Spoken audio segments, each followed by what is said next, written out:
Imagine being the kind of person who stays calm while everyone else loses their cool. Someone who doesn't react with anger, fear, or sadness at every little thing. That's what being emotionally dangerous really means. Not cold, not heartless, just strong. Strong enough to control your emotions, not be controlled by them.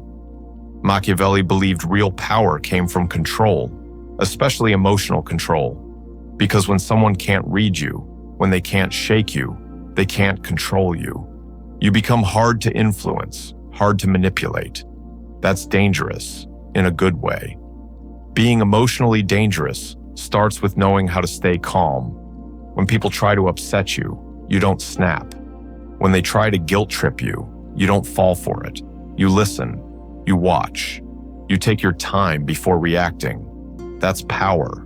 Most people respond too fast. They speak out of anger or panic. But you wait. You respond only when it makes sense. That calmness throws people off.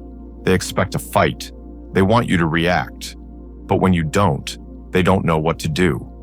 That's when they start to respect you or fear you a little.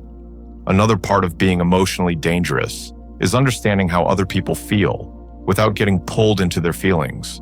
You see their anger, their sadness, their games, but you stay centered. You don't have to match their energy. You just stay grounded. And when you do that, they know they can't control your mood. It also means being a bit mysterious. You don't show all your emotions at once. You don't tell everyone what you're thinking or feeling. That mystery creates power. People don't know what's going on in your head, and that makes you harder to read and harder to mess with. And it's not about faking anything. It's about choosing when to speak, when to stay silent, and when to walk away. You're not cold, you're selective. You understand that not everyone deserves access to your emotions. Also, being emotionally dangerous means not depending on others for how you feel. You don't need approval. You don't need everyone to like you. You don't get shaken when someone disagrees with you. You stay steady.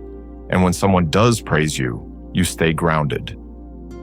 That shows people that you're not easily influenced. Now, that doesn't mean you never feel anything. You're not a robot. You feel things deeply, but you don't let those feelings take over. If something hurts, you process it quietly. If you're angry, you cool down before you speak. That's strength. That's emotional maturity. And it shows. People notice. When they see you not reacting like everyone else, they start to pay attention. They try harder to impress you. They take you more seriously. Because your calm energy makes them feel uncertain. And people respect what they can't easily figure out. When others try to use emotions to control you, like guilt, drama, or pressure, you don't play along. You keep your boundary. You don't lash out. You don't explain yourself over and over. You let your silence speak. And that silence is often louder than words. This kind of control doesn't happen overnight. You have to train it. You learn your emotional triggers. You notice when you're about to react, and then you breathe. You pause. You think. You wait until you're clear. And when you speak, you do it with purpose. You also become careful with trust. You don't open up too quickly. You watch people's actions, not just their words. You give trust slowly, and only to those who earn it. That protects you from emotional harm. You don't give others the power to hurt you easily. When you're emotionally dangerous, people stop playing games with you. They realize you're not someone who can be pushed around. You're not someone who gets angry over little things or who crumbles when things go wrong. You're steady, solid, and clear. That kind of presence stands out.